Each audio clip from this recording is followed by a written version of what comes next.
Film शुरू होती है एवा से, जो बहुत अरसे के बाद अपने शहर वापस आई है क्योंकि उसके दो स्कूल फ्रेंड्स की आपस में एंगेजमेंट हो रही है। उसके दोस्तों में लड़की का नाम डेनिका है। इवेंट के दौरान जब वो डेनिका से नीचे खड़ी होकर बातें कर रही थी तो डेनिका का फियांसे एवा के एक्स से बात कर रहा था। एवा और उसका एक्स पहले एक दूसरे को पसंद करते थे, लेकिन किसी बात को लेकर उनका झगड़ा हो गया और वो अलग हो गई। और आज सब दोस्त इतने टाइम के बाद मिल रहे। एंगेजमेंट का फंक्शन खत्म होने के बाद चारों दोस्त साथ बैठकर बातें करते हैं। आज 4 जुलाई का दिन है और वो फैसला करते हैं कि एक पहाड़ की चोटी पर जाकर वहाँ से आतिशबाजी देखेंगे। जब वो कार में बैठने वाली होती है तो वो अपनी दूसरी फ्रेंड स्टीवी को देखते हैं। उन्होंने सोचा कि हम इतने टाइम के बाद घूमने जा रहे हैं तो क्यों ना उसे भी ले चले। पता चला कि स्टीवी एक बार में काम करती है और जब एवा उसके पास पहुंची तो वो ये कहकर इनकार कर देती है कि सॉरी, मुझे काम है तो तुम लोग चले जाओ। लेकिन स्टीवी की दोस्त कहती है कि मैं यहाँ देख लूंगी, सारा काम मैनेज कर लूंगी,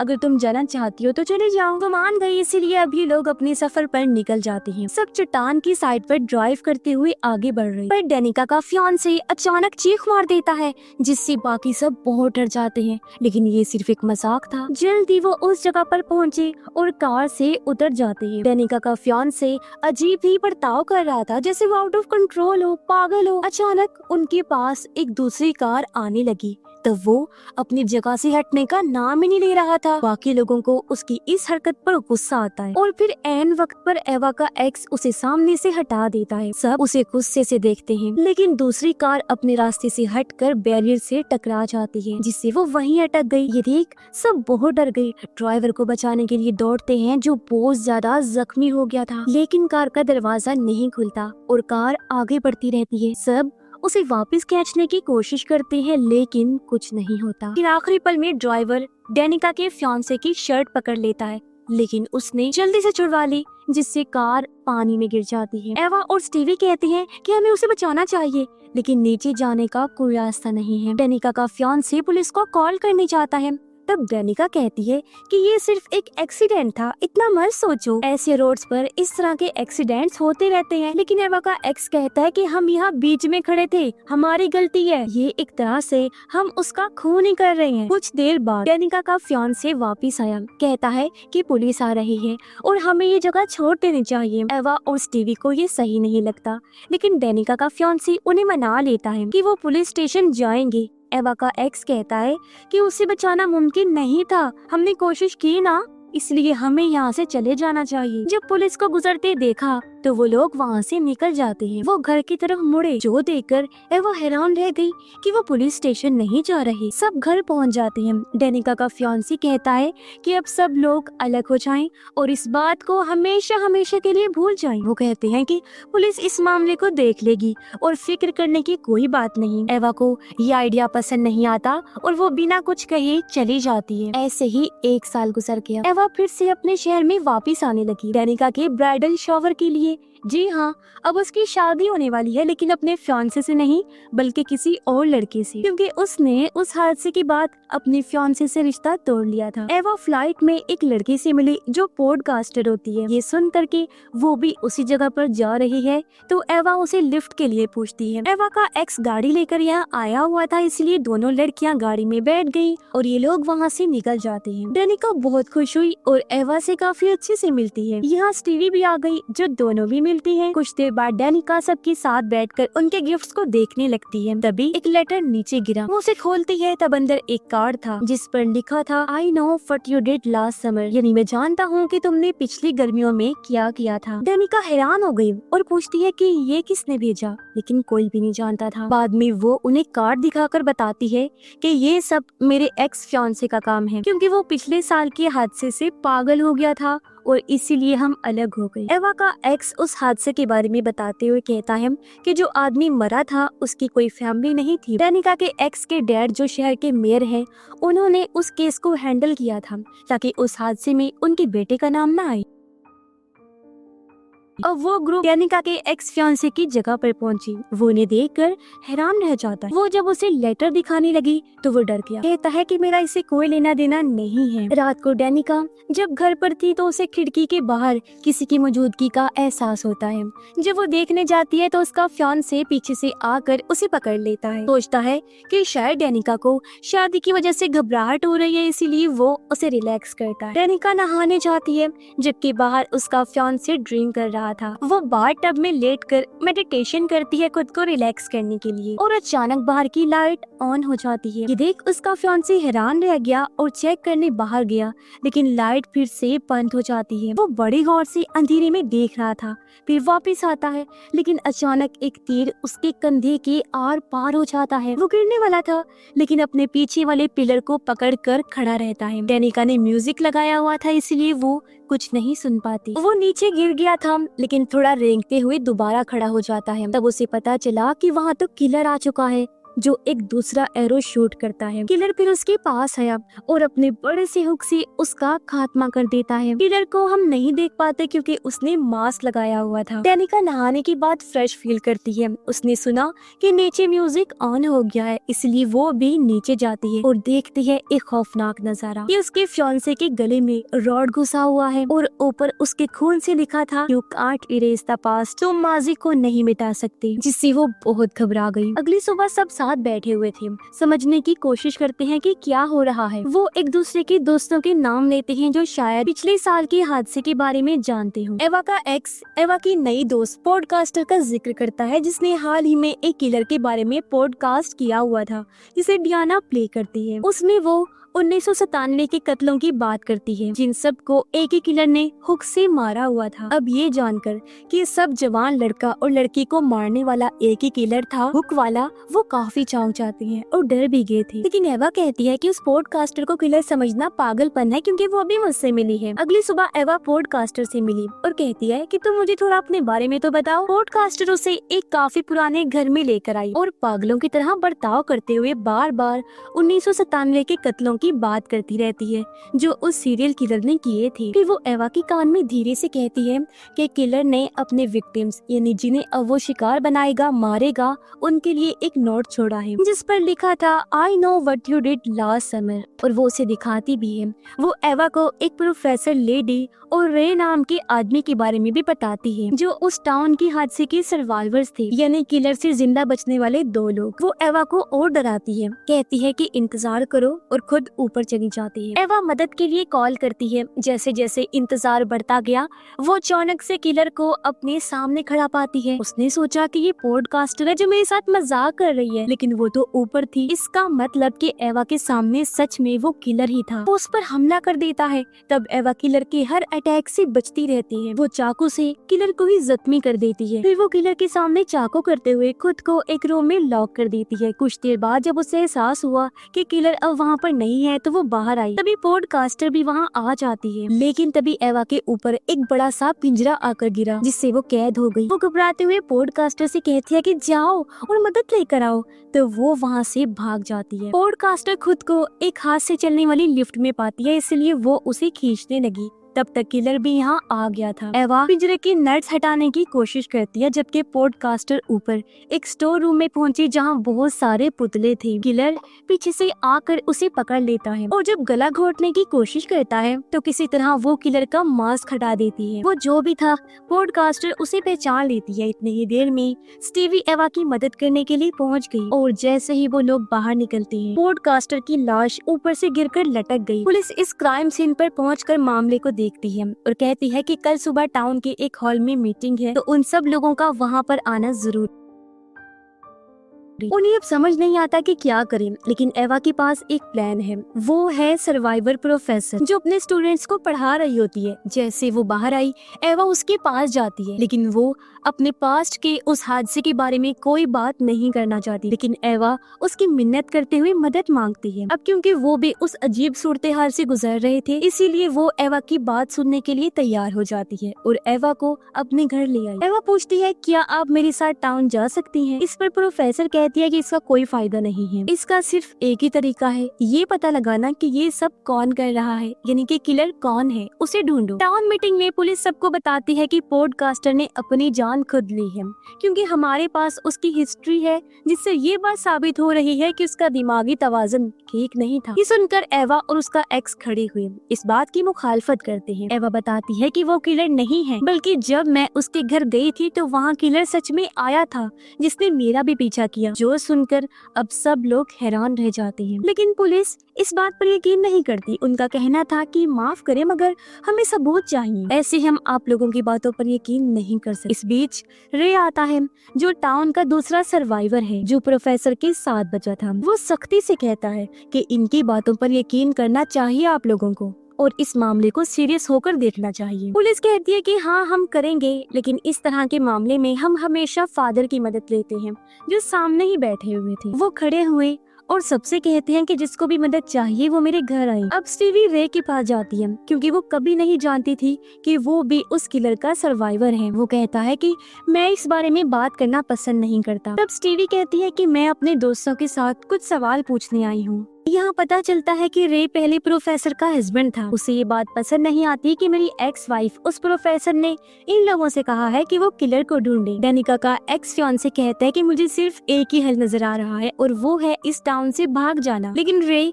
जिसे इस बात का तजुर्बा था, कहता है कि ये अच्छा आइडिया साबित नहीं होगा। इस बीच वो पुलिस रिपोर्ट को देखते हैं, जिसके मुताबिक मरने वाला आदमी शराब पीकर गाड़ी चला रहा था, और वो गाड़ी भी चोरी की। रे कहता है कि हमें पता करना होगा कि वो कार किसके नाम की थी। इसीलिए वो टाउन की उस कार सर्विस में जाते हैं जहाँ पर गाड़ियाँ किराए पर दी जाती थी। वहाँ के आदमी से कहते हैं कि क्या हमें पुरानी गाड़ी के बारे में इंफॉर्मेशन मिल सकती है, हमारे पास लाइसेंस, नंबर प्लेट कुछ भी नहीं है। एवा यहाँ एक ड्रामा करती है कि वो मेरा भाई था जो उस कार एक्सीडेंट में मारा गया था, इसीलिए वो आदमी उन्हें इंफॉर्मेशन दे देता है। ये फैसला करता है कि मिली हुई इंफॉर्मेशन की मदद से हम कार को ढूंढेंगे। डेनिका और उसका एक्स फियांसे कब्रिस्तान गई ताकि वो मरने वाले आदमी की कब्र पर जा सके। उन्होंने देखा कि उसकी कब्र पर ताज़ा फूल पड़े हुए हैं। कब्रिस्तान का केयर टेकर जब वहाँ पर आया तो उन्होंने पूछा, क्या तुम जानते हो कि ये फूल किसने रखे? वो कहता है कि नहीं, मैं नहीं जानता। तो वो दोनों उसे सीसीटीवी फुटेज दिखाने के लिए रिक्वेस्ट करते हैं, और वो मान गया। वो जाता है चेक करने, और जैसे ही वो पता लगाने वाला होता है, किलर पीछे से आकर उसका गला काट देता है। अब उन्हें शाम हो गई थी और आदमी अभी तक वापस नहीं आया था, इसीलिए उसका एक्स फियांसे चेक करने गया, जबकि डेनिका वहीं रुककर इंतजार करती है। और जैसे ही वो पीछे मुड़ी, अचानक से उसके सामने किलर आ जाता है। वो बहुत घबरा गई, भागती है और एक स्टोरेज में छुप जाती है। उसे वहाँ एक टेलीफोन मिला, और जब वो कॉल करने की कोशिश करती है तब किलर वहाँ आ जाता है। वो स्टेज के नीचे छुप गई और किलर उसके ऊपर से चल रहा होता है। जल्दी किलर को उसके बारे में पता चल गया और वो अटैक कर देता है। वो उसे खींचकर बाहर लाया और नीचे फेंक देता है। उसे मारने ही वाला था कि तभी उसका फियांसे आ गया। किलर को साइड में गिराकर उसे बचा लेता है। किलर वहाँ से भाग गया और वो डेनिका को संभालता है। अब प्रोफेसर जो अपने घर पर थी, अचानक उसके दरवाजे पर कोई आया, जो और कोई नहीं बल्कि रे है। वो उसे अंदर आने देती है। उसने कहा कि मैं सिर्फ इसलिए आया हूँ क्योंकि मुझे इस बात से मायूसी हो रही है कि तुमने एवा से किलर को ढूंढने के लिए कहा है, हालांकि तुम जानती हो कि वो सबकी मौत की वजह बन सकता है। उधर सारे दोस्त एक साथ थे, जहाँ डेनिका भी अब ठीक हो रही। इस बीच एवा की एक्स को अजीब महसूस हुआ, इसीलिए वो अपना मूड ठीक करने के लिए अपनी गाड़ी के पास आ जाता है। लेकिन जब वो वापस आया तो पाता है कि दरवाजा लॉक्ड है। वो खिड़की की तरफ जाने लगा, लेकिन तभी पीछे से किलर आकर रस्सी से उसका गला घोंटने लगता है, जिससे उसका दम घुट गया, गले की हड्डी टूट गई और उसकी वहीं पर मौत हो जाती है। एवा पर्दा हटाती है और देखती है कि उसकी कार वहाँ से जा रही है। वो फौरन उसे कॉल करती है, लेकिन वो तो मर चुका था और फोन लाश के पास रखा हुआ था और गाड़ी किलर चला रहा होता है। अगली सुबह एवा और डेनिका फादर के पास गई। डेनिका को अजीब लगा और वो वॉशरूम का बहाना बनाकर फादर के चेम्बर में जाती है। फादर एवा को देखकर अजीब तरह से उसके साथ बर्ताव करने लगा। उधर एक किताब में डेनिका फादर की तस्वीर मरने वाले इंसान के साथ देख लेती है। इसी बीच एक औरत आई किताब लेने, इसलिए वो किताब लेने चला जाता है। उसे आता देख डेनिका अलमारी में छुप जाती है। फादर को यहाँ कुछ अजीब लगा, लेकिन डेनिका की किस्मत अच्छी थी कि वो बस किताब लेकर चला गया। दोनों उसी शाम पुलिस स्टेशन पहुँचते हैं सब बताने के लिए, लेकिन पुलिस उनकी बात का यकीन नहीं करती। उन्हें लगता है कि ये फादर पर इल्जाम लगा रहे हैं और पुलिस ऑफिसर उठकर बाहर चला गया, उन्हें इंतजार करने का बोलता है। उधर डेनिका का फियांसे सोना में होता है, यानी भाप वाले आरामदेह कमरे में, जहाँ वो अपने सामने एक अजनबी को देखता है। फिर जैसे ही थोड़ा सुकून लेने के लिए उसने आंखें बंद की और फिर दोबारा देखा तो वहाँ पर कोई भी नहीं था। वो उठा, चेक करने के लिए आगे बढ़ा, जहाँ दरवाजे पर लिखा था यू आर नेक्स्ट, यानी कि अगले तुम हो। एवा बैठ कर तंग आ गई थी और जैसे ही वो बाहर निकलने वाली होती है उसे एहसास हुआ कि हम दोनों यहाँ पुलिस स्टेशन में लॉक्ड हो चुके हैं। वो मदद के लिए चिल्लाती है लेकिन पुलिस उन पर ध्यान ही नहीं देती। अब हमें पता चलता है कि रे दरअसल स्टीवी का बॉस भी है और वो उसे कहता है कि मैंने तुम्हारे बाप से वादा किया था कि मैं हमेशा तुम्हारा ख्याल रखूंगा और मैं ऐसा कर भी रहा, हमेशा करूंगा। डेनिका का फियांसे अपने घर पर था। वो देखता है कि गेट अपने आप ही खुल रहा है, इसलिए वो जाता है चेक करने, जहाँ उसे कोने में एक स्टैचू नजर आया। लेकिन वो ये नोटिस नहीं कर पाता कि असली किलर उसके पीछे खड़ा है, जो पलक झपकते ही चाकू से उस पर अटैक करता है। लेकिन वो किलर का मुकाबला करता है, उसे मुक्का मारता है, जिस बीच किलर ने फिर चाकू घोंप दिया। वो फिर भी किलर को दूर धकेल देता है और सीढ़ियों पर रेंगते हुए ऊपर जाने लगा। वो मदद के लिए चिल्लाया लेकिन उसके डैड म्यूजिक सुन रहे थे तो उन्हें आवाज नहीं आती। उसकी मॉम ऊपर थी। वो हाथ हिलाता है लेकिन बदकिस्मती से उसकी मॉम की नजर नहीं पड़ती। फिर आखिर में किलर आया और उसे खींचकर अपने साथ ले जाता है। फिर उसके डैड ने म्यूजिक बंद किया और जैसे वो बाहर आई, ये देखकर वो घबरा गए कि मेरा बेटा इतना जख्मी है। वो फौरन उसके पास भाग कर आई, लेकिन तभी किलर आकर हुक को उनके गले के आर पार कर देता है, जिससे उसकी डैड की वही मौत हो जाती है। पुलिस स्टेशन में डेनिका की आंख लग गई और वो बहुत डरावना सपना देखती है, जिसमें एक ब्यूटी क्वीन थी जिसकी वो फैन होती है। उसका चेहरा अचानक से बिगड़ने लगा और बुरी तरह खराब हो जाता है। फिर उसने हुक से डेनिका पर हमला कर दिया। ये देखकर वो डर गई। फौरन उसकी आंख खुल जाती है। पुलिस उन दोनों को छोड़ देती है और सब क्राइम सीन पर पहुंचते हैं, जहां डेनिका के फियांसे और उसके डैड का खून हुआ था और उनकी लाशें बुरी तरह वहां लटकी हुई। अपने फियांसे की लाश देखकर डेनिका बुरी तरह चिल्लाती है, रोती है। तब उसकी दोस्त उसे वहां से ले जाते हैं। रे उन्हें मशवरा देता है कि वो कश्ती के जरिए इस टाउन से भाग जाएं। इसीलिए वो एवा के एक्स की कार के पास आई, जहाँ इन्हें उसकी भी लाश मिलती है। एवा भी रोने लगती है। तब उसके दोस्त उसे भी बाहर ले आते हैं। फिर तीनों लड़कियां कश्ती में बैठकर वहां से निकल जाती हैं। पुलिस को भी फादर पर शक होने लगा, इसीलिए वो उसे गिरफ्तार करने के लिए उसके घर पर जाते हैं। लेकिन वहां जाकर वो ये देखकर हैरान रह गई कि फादर की भी मौत हो गई है। डेनिका और एवा ड्राइवर की कैबिन में थी, जहाँ उन्हें किसी चीज के गिरने की आवाज आती है। इस बीच फादर के घर पर पुलिस को एक ग्रुप की तस्वीर मिली, जहां वो मरने वाले आदमी के पार्टनर को देखते हैं, जो और कोई नहीं बल्कि स्टीवी थी। और यहाँ ये राज खुलता है कि वही किलर है जो अब उन दोनों के साथ बोट पर थी। अचानक डेनिका पर अटैक कर देती है। फिर वो उनके सामने अपना असली चेहरा दिखाती है कि हाँ मैं ही किलर, जिससे वो चौंक जाते हैं। एवा उसे पागल कहती है। तब स्टीवी ने कहा कि मैं एक स्ट्रॉन्ग आजाद ख्याल लड़की हूँ, जिसे तुम पागल नहीं कह सकती। फिर वो कहती है जब मेरी मॉम डैड की मौत हुई थी तो कैसे सबने मुझे छोड़ दिया, जिस वजह से मैं पूरी तरह टूट गई। मैं फिर उस आदमी से मिली जिसे उस कार एक्सीडेंट में तुम लोगों ने मार दिया। वो मेरा इकलौता सहारा था। पहले मुझे पता नहीं था कि वो कौन है, लेकिन जब उसकी लाश मिली तो मैं एक बार फिर टूट गई। तुमने मेरे प्यार को मुझसे छीन लिया था। डेनिका पूछती है कि अब ये सब बताने का क्या मकसद है तुम्हारा। वो कहती है कि जैसे तुमने मुझसे मेरा प्यार छीना था ना, मुझे तकलीफ दी थी, तुम भी वही दर्द महसूस करो, इसीलिए मैंने भी वैसा ही किया। तुम दोनों से तुम्हारा प्यार छीन लिया। एवा फ्लेयर गन देखती है और उसे उठाने जाती है, लेकिन स्टीवी ने उसे रोक दिया। तभी हुक नीचे गिर जाता है और डेनिका उसे लेकर भाग जाती है। स्टीवी उसका पीछा करती है और तभी यहाँ रे भी मदद के लिए आ जाता है। वो स्टीवी के पास पहुँचता है और गन पॉइंट करता है, लेकिन वो डेनिका को अपने हुक की नोक पर पकड़े हुए थी। लेकिन किसी तरह डेनिका उसे मारकर खुद को छुड़ा लेती है। रे के पास और कोई रास्ता नहीं बचा, इसीलिए वो उसे शूट कर देता है और स्टीवी पानी में जा गिरती है। फिर एवा रे के साथ उसकी बार में होती है।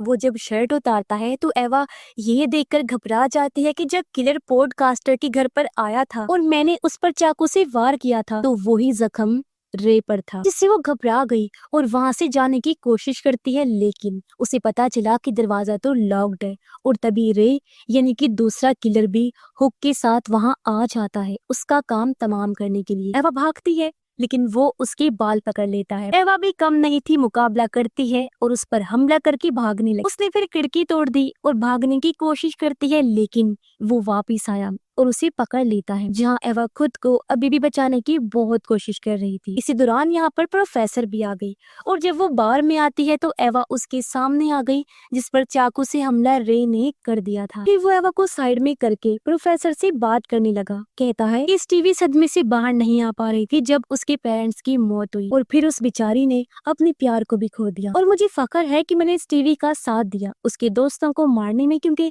उसने अपने प्यार को खोया था अपनी मॉम डैड के बाद। ये बताकर वो प्रोफेसर को भी मारने वाला होता है, लेकिन तभी पीछे से एवा उस पर तीर कमान से हमला कर देती है, जो उसके आर पार हो गया और उसकी वहीं पर मौत हो जाती है। डेनिका को हम फिर समंदर किनारे देखते हैं, जो अभी भी जिंदा थी। अब एवा और डेनिका का हॉस्पिटल में इलाज चल रहा था, जिस दौरान उन्हें पता चलता है कि स्टीवी अभी भी जिंदा है। तो वो सोचती है कि अब की बार उसे नहीं छोड़ेंगे, क्योंकि एक किलर रे तो मर चुका है, तो दूसरी किलर स्टीवी का मरना भी जरूरी है और अब वो उसे मार कर ही दम लेंगे। किसी के साथ ये फिल्म इधर ही खत्म हो जाती है।